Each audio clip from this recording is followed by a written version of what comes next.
Hello everyone and welcome back to the sales and marketing training. This part of the training will go over our sales for the 15-minute free consultation calls. So let's go ahead and begin. Let me pull up the slideshow. Present. So Fluent sales training. During the 15-minute free consultation call between a teacher and a student, there are three things: your introduction, your instruction, and your rebooking. Each one of these three things will take about 6 minutes, with your rebook about 3 minutes, and I will explain the reasons why with each of these. First is your introduction. You will introduce yourself and learn their name, talk briefly about your skills and expertise, and then jump straight into asking them questions. You'll be asking a few basic questions to understand what their needs are. What level of fluency are they? A beginner, intermediate, and expert? What's their main reason for why they want to learn a second language, whether it be to further their career, they've always wanted to learn, they've had a passion for experience of culture, or they're getting ready to travel? And how many days a week are they going to be willing to commit to actually taking lessons?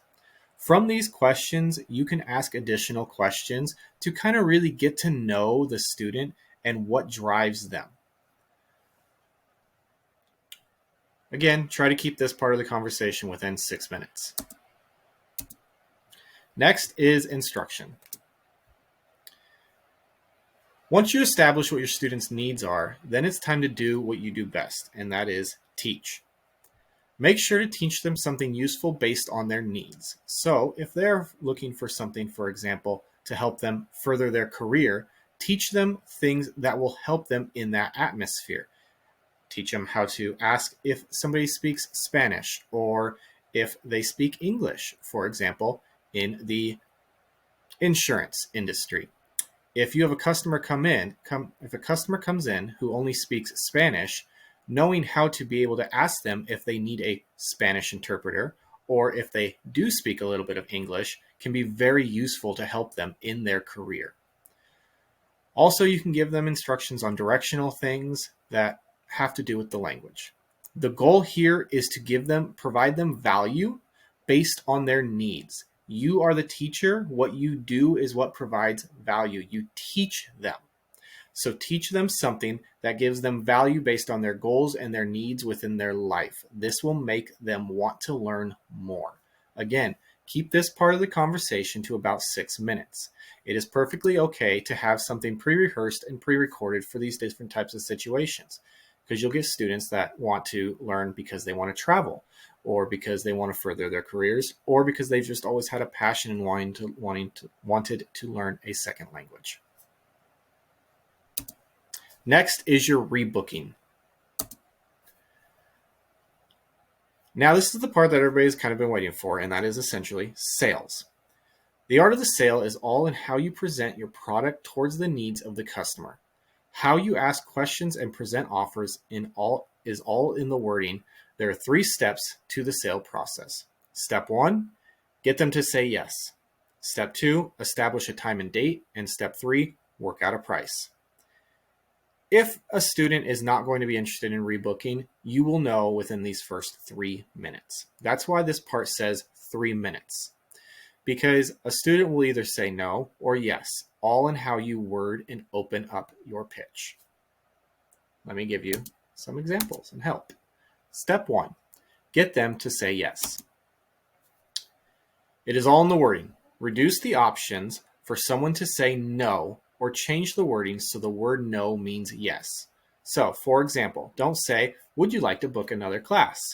Instead, say, now that the lesson is complete, would you be opposed to booking another class? By using the word opposed, you have now said the word no. You have said the negative part. Now they're going to want to say the positive part. Because if you ask me, would I like to buy this? I'm probably going to say no. Versus, would you be opposed to wanting that or buying this? No, I wouldn't really be opposed. Oh, good. So then let's move forward. By saying opposed, you're reframing the question. It's hard for people to say yes and easy to say no. So you're making it easier for them to say, no, I'm not opposed to having another class. By reframing the question, you are taking their expected easy answer of no and turning it into a yes answer.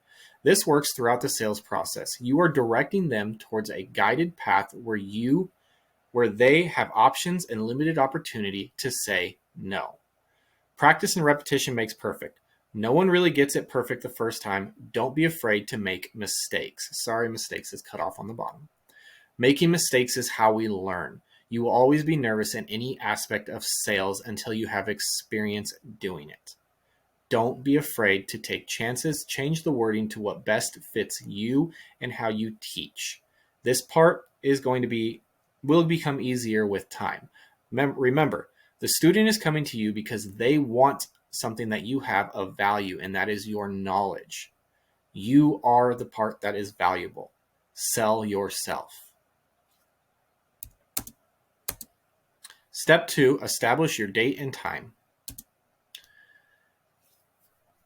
The next question is for scheduling. Don't ask them to pick a date and time. Guide them in the conversation. Ask them what days work best for you, weekdays or weekends. Don't just leave it at what days work best for you. Give them options. Then, do you prefer evening, afternoon, or mornings? Again, you are giving them options. So now they have to choose, and it's less work for them to have to try to think of something and then be able to think, well, maybe this isn't for me. Once you have that information, give them a couple options based on their answers. So if the student says weekends in the evening, then you say, would you be opposed to Saturday evenings at either 6, 7, or 8 p.m. Pacific Standard Time, or do you prefer Sunday evenings at 7? You're giving them a choice of one or the other, reducing options to say the word no. If you already have classes scheduled for those times, use those classes for your examples. Don't sit there and try and come up with something new. Oh, hey, I already have classes on Saturdays and Sundays. So, the student said that they prefer weekends in the evenings. Well, here, this is the class that I hold every single Saturday, and this is the class I hold every single Sunday. Which would work best for you? You're presenting the questions in a way to where they have a choice. When they don't have a choice, their brain's allowed to think of the word no. Step 3, work out the price. The tricky part is always going to be working out the price. Once you get them to say yes and pick a date and time, now you have to be able to convince them to pay what you want them to pay. If you're newer to the platform and you don't have a lot of reviews from other students, don't overprice yourself. A student will be very hesitant to pay $50 for an hour for their very first few lessons. They're going to be hesitant. Versus, say, $15 to $25 an hour. I enjoyed my time with you in this brief 15 minutes. I enjoyed what I learned. What I feel I learned is valuable and useful to me for what it is I'm looking for. Yes, paying an extra $15, $20 for the first couple lessons, no problem whatsoever. Okay? After that, raise the price. Be honest and clear with them, though. So, if you ask for $50 for a 1 hour lesson, the average person just starting out might be hesitant on that price. But if you offer it to them at a 50% off for the first 3 lessons, then you have more time to get them committed to the experience. They have more time to experience your value and teaching skills, and they will also see the value in they're getting a discount from you. Ooh, I want to redeem my discount from you. Again, another sales tactic. If you're still having trouble booking students after you adjusted prices and everything, then please reach out to us. Let us help you, okay? And again, only you can determine the value for your time.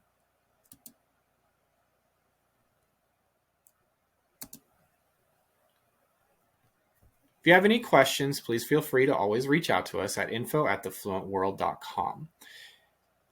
If you would like more sales training videos or more specifics in any types of sales and marketing, again, reach out to us and let us know. I'd be more than happy to create another video in any aspect of sales and marketing that we can get. And I will always be striving to bring on people who are a lot better and have a lot more expertise in the field of sales and marketing to better help you. Thank you, everyone, and I hope this has been helpful.